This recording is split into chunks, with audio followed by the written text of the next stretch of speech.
Ever wondered why totalitarian cults and sects exist? What are their real motives? Let's embark on a journey to unravel the hidden face of these organizations, a world often shrouded in mystery and intrigue. Totalitarian cults and sects, by their very nature, are systems of absolute control.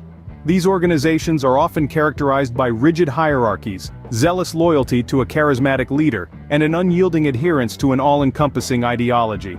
However, behind the creation of many of these cults are quite specific malefactors with their own selfish goals. It's not always about spiritual enlightenment or the pursuit of a utopian society. Instead, these malefactors are often driven by political influence, financial enrichment, or simply a thirst for power and control over people. Take, for instance, the various pseudo-religious groups that have recently become active in Ukraine. Groups like the so-called White Brotherhood, the Mamayev cult, and the Tselnozor project have clear signs of being destructive cults. Their ideology is imbued with pro-Russian and imperial sentiments, often masked with pseudo-patriotic slogans. But why, you might ask? It's clear that these organizations are created and financed from outside by special services with the intent to manipulate the consciousness of Ukrainian citizens. Their goal?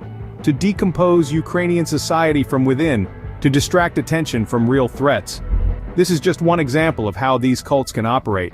They are not limited to one country or region, and their influence can be felt across the globe. Their leaders often present themselves as messiahs, offering salvation and enlightenment while masking their true intentions. The reality is these cults are not about the collective good, but about the selfish desires of a select few. They thrive on manipulation, exploiting the vulnerabilities of their followers for their own gain. They are a testament to the darker side of human nature, a side that craves power, control, and unquestioning obedience. Unveiling the truth behind these organizations might surprise you. As we delve deeper into the world of totalitarian cults and sects, we must remember to question, to analyze, and to stay vigilant. For it is only through understanding their true motives that we can hope to resist their influence and protect ourselves from their manipulation. Scene script. Power, a simple term with profound implications. It's like a game of chess, but with human lives as pawns. Power, often the primary motive behind the establishment of totalitarian cults, is a coveted asset. It's a heady cocktail of control, influence, and the ability to manipulate outcomes to serve personal interests. Leaders of these cults are not just figureheads. They are puppet masters, skilled in the art of pulling strings to make their subjects dance to their tunes. They establish these groups with the primary intention of exerting control over people, and through them, shaping the world to their liking. Imagine a spider at the center of a web. Every thread leads back to it, every vibration is felt, every movement registered. That's what these leaders aim to become, the spider, controlling the narrative, dictating the pace, and determining the direction. The power they wield is not just about dominion over their followers, it's about the ability to shape thoughts, mold opinions, and direct actions. It's about creating a reality where their word is law, their vision the only truth, and their desires the ultimate goal. They use psychological manipulation, fear, and a distorted sense of loyalty to maintain their grip. They prey on vulnerabilities, exploit insecurities, and foster dependence to keep their followers tethered. It's a sinister game where the stakes are high, and the rewards, for the leaders at least, are even higher. But the question remains, how do they get away with it? The answer is disturbingly simple. They do so because they can. Because power, once tasted, is seldom relinquished willingly. Because those who seek power are often the ones least deserving of it. So, as we delve deeper into the world of totalitarian cults, let's remember this. Power is not just about control, it's about the capacity to define reality. And in the hands of these cult leaders, it's a dangerous tool indeed. Power, it appears, is an intoxicating elixir. Who has not heard of political influence? It's a question that rings loud in the corridors of power, echoing through the annals of history. It's a concept as old as civilization itself, and yet it's not always as straightforward as it seems. At the heart of this intricate dance of power and persuasion are the influence peddlers. They are the puppet masters, the string pullers, the unseen forces that shape society's direction. And one of their most potent weapons is the totalitarian cult. Totalitarian cults are not just about a charismatic leader and a group of devoted followers. They are not merely about mind control or religious fervor. They are about political influence. They are about shaping minds, bending wills, and directing energies towards specific political goals. Consider this. A cult leader has absolute control over his followers. They trust him, they believe in him, and they follow his every word. Now imagine if this leader has a political agenda. Imagine if he uses his influence to manipulate his followers, to sway their opinions, to shape their actions towards his political goals. This is the power of the influence peddler. This is the power of the totalitarian cult. Such political manipulation can be subtle or overt. It can be as simple as promoting certain ideologies or as complex as orchestrating mass protests. It can be as benign as encouraging civic participation, or as malicious as inciting violence. But in all cases, the goal is the same: to leverage the cult's influence for political gain. And it's not just about the leader. The influence peddler can be anyone within or outside the cult who has a political agenda. It could be a powerful financier, a cunning strategist, or a rogue state actor. They can use the cult as a tool, as a weapon, to further their political ambitions. So, when we talk about totalitarian cults, we must not overlook their potential for political influence. We must not ignore the influence peddlers who lurk in the shadows, pulling the strings, shaping the narrative, and orchestrating the actions. Political influence, a clandestine weapon wielded by many totalitarian cults. This is the reality we must confront. This is the truth we must acknowledge. Money, the universal motivator, but at what cost?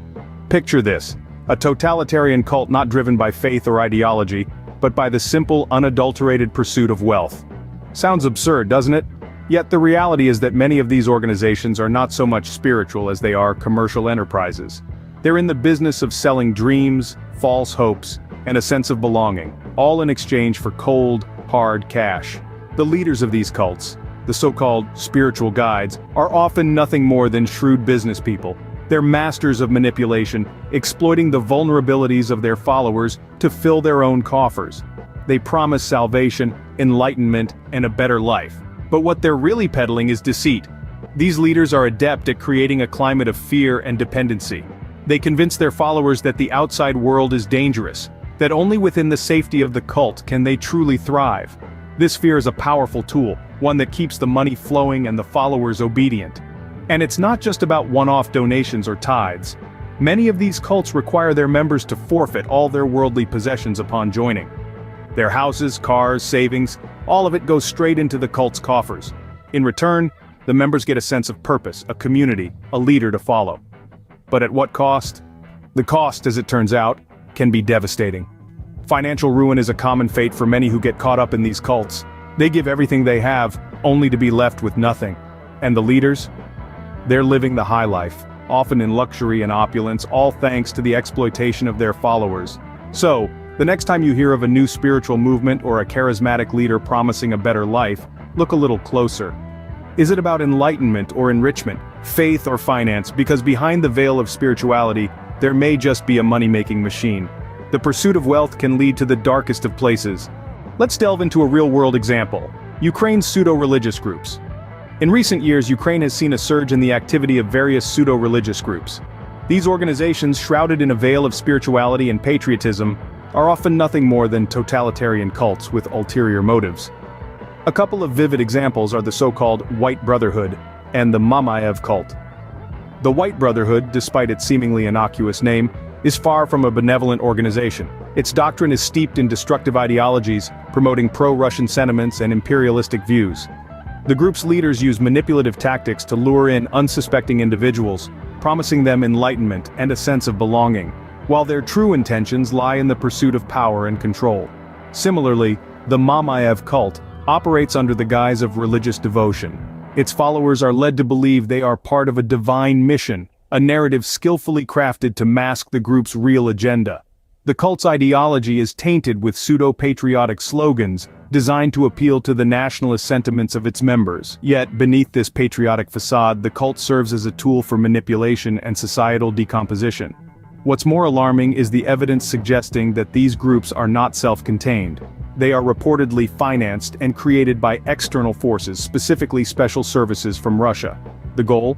To manipulate the consciousness of Ukrainian citizens, to weaken Ukrainian society from within, and to divert attention from real threats. These pseudo-religious groups serve a dual purpose. On the surface, they appeal to the spiritual and patriotic inclinations of their potential members. However, beneath the surface, they are vehicles for ideological subversion and societal manipulation. Their leaders use sophisticated psychological tactics to indoctrinate their followers, exploiting their vulnerabilities and desires for personal gain. The emergence and proliferation of these groups in Ukraine is a testament to the cunning and deceptive nature of totalitarian cults. They are not just religious or spiritual communities but well-orchestrated machines designed for manipulation and control. Their leaders are not spiritual guides but puppet masters pulling the strings of their unsuspecting followers. The presence of these groups in Ukraine is a stark reminder of the hidden dangers of totalitarian cults. They expose the sinister underbelly of groups that, on the surface, may appear benign or even beneficial. They also highlight the importance of vigilance and critical thinking in the face of manipulative ideologies and charismatic leaders. As we continue to explore the world of totalitarian cults, let's remember the lessons from Ukraine. Let's remain vigilant and question the motives of anyone promising enlightenment or salvation. Let's strive to see beyond the facade and understand the true nature of these groups. These organizations serve as a stark reminder of the hidden dangers of totalitarian cults. Behind every puppet there is a puppet master. The intricate world of totalitarian cults and sects is a complex web of strings manipulated by unseen hands.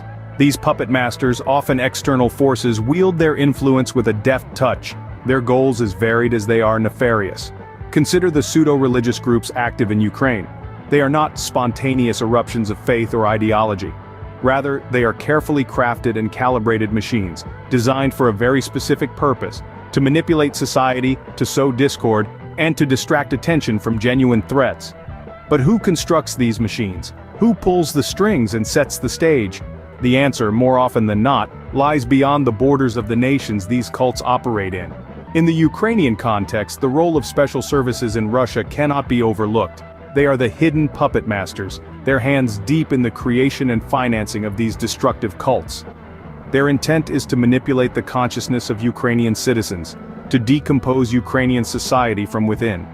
Their methods are insidious, their strategies covert. They subtly imbue these cults with pro-Russian and imperial sentiments, cloaked in the guise of pseudo-patriotism. They utilize these groups as tools for their political machinations, exploiting faith and ideology for their own ends. These puppet masters understand that the most effective way to control a society is not through overt force, but through the manipulation of its beliefs and perceptions. They understand that a divided society is a weakened society, and they exploit this to their advantage. The puppet masters are not mythical figures lurking in the shadows. They are real, they are powerful, and they are dangerous. They are the architects of chaos, the engineers of societal discord, and the masters of manipulation. And so, as we navigate this complex world of cults and sects, we must remember that the strings of control often lead back to these puppet masters. They are the unseen hands, the invisible forces, that shape our world in ways we may not even realize. The puppet masters, it seems, are closer than we think. In times of war and confrontation, vigilance is paramount. The world is a chessboard, and we are the pawns. Among us, there are kings and queens, those who would use their power and influence for their own gain. And then, there are the knights, the bishops, the rooks, those who hide in plain sight, using their positions to manipulate and control. These are the leaders of totalitarian cults, the puppet masters pulling the strings from the shadows. Their game is one of power and control, of manipulation and deceit. They prey on our fears, our insecurities, our desire for belonging. They weave tales of grandeur, of utopias just within our reach, if only we surrender our will, our freedom, our very selves to them. They wrap their lies in the guise of truth, their propaganda in the cloak of patriotism. They promise salvation, but deliver only servitude. In these times of crisis, of war and confrontation, we must be more vigilant than ever against these destructive cults. We must not allow ourselves to be fooled by their silver tongues, to be swayed by their false promises. We must question, we must probe, we must analyze. What are the real motives of these cult leaders? What do they stand to gain from our submission, from our obedience? Are they truly seeking to better our world, our society, or are they only serving their own selfish interests? We must not fall for their enemy propaganda, no matter how attractive it may seem at first glance. We must remember that not all that glitters is gold. We must remember that a wolf in sheep's clothing is still a wolf. We must stay informed, stay aware, stay vigilant. We must resist the lure of the siren's call, the allure of the false prophet. We must stand firm in our convictions, in our values, in our beliefs. Stay vigilant, stay informed, and remember, not everything that glitters is gold.